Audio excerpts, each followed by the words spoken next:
कल से देख रहे हैं चर्चा सिर्फ एक सवाल पर है कि क्या ललन सिंह जेडीयू के राष्ट्रीय अध्यक्ष बने रहेंगे या वो अपने पद से हट जाएंगे या हटा दिए जाएंगे, जो भी कहिए, क्योंकि पार्टी के कई नेता कह रहे हैं कि वो खुद ही चाहते हैं कि वो मुंगेर लोकसभा चुनाव में व्यस्त रहेंगे, तो खुद भी हटना चाहते हैं। सवाल बिल्कुल यही है कि क्या ललन सिंह अध्यक्ष बने रहेंगे। जो संभावना जताई जा रही है वो ये कि राष्ट्रीय कार्यकारिणी में अगर ललन सिंह ये फैसला करते हैं कि उनको अपने पद से हटना है, अगर वो ऐसा फैसला करते हैं और जो अटकलें लग रही हैं वो सही साबित होती हैं, तो ललन सिंह संभवतः राष्ट्रीय कार्यकारिणी में ही अपने इस्तीफे की पेशकश कर सकते हैं।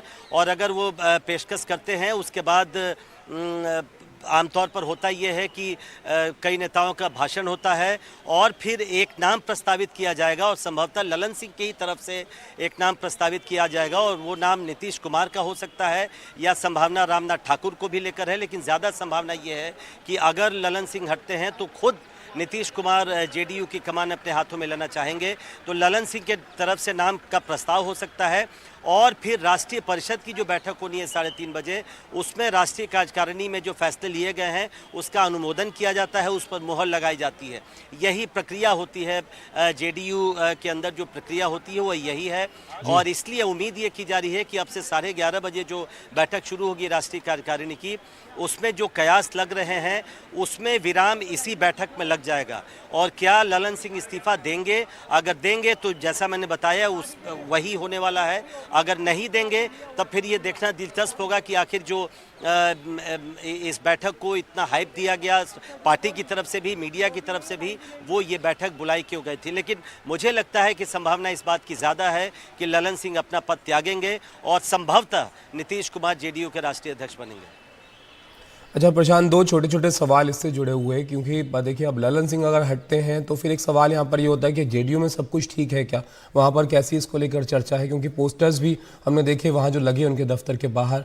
और दूसरा यहाँ पर ये सवाल है कि क्या ये ललन सिंह जो है वो अगर यहाँ पर हटते हैं तो क्या यहाँ पर नाराज़गी जो है वो उसके पीछे कुछ और वजह भी है। हाँ, ये और सवाल माफ़ कीजिएगा जहन में मेरे था कि क्या सिर्फ ललन सिंह को लेकर ही चर्चा यहाँ पर होनी है, इसके अलावा भी और कुछ है, राजनीतिक और आर्थिक मुद्दों पर भी यहाँ पर चर्चा होनी है इस बैठक में, ये जो है कहा जा रहा था।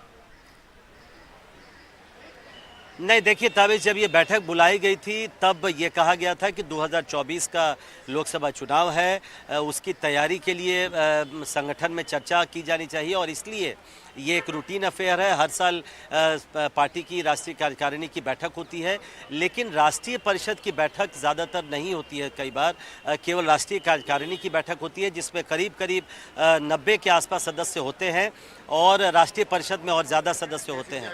तो जब ये बैठक बुलाई गई थी ये कहा गया था कि 2024 लोकसभा चुनाव के लिए है, लिहाजा आप देखेंगे कि उसके बारे में भी चर्चा होगी। कल भी जो राष्ट्रीय पदाधिकारियों की बैठक हुई उसमें तो 2024 चुनाव को लेकर की तैयारियों को लेकर चर्चा की गई। नीतीश कुमार ने कहा सारे पदाधिकारियों को कि पार्टी को मजबूत करना है और आज भी चर्चा होगी और 2 या 3 प्रस्ताव, आर्थिक, सामाजिक और राजनीतिक प्रस्ताव पार्टी की तरफ से पारित किए जाएंगे। तो ये भी चर्चा होगी, लेकिन अब आप समझ सकते हैं कि सबकी नज़रें इस बात पर हैं कि ललन सिंह अध्यक्ष रहेंगे या वो अपना पद छोड़ेंगे।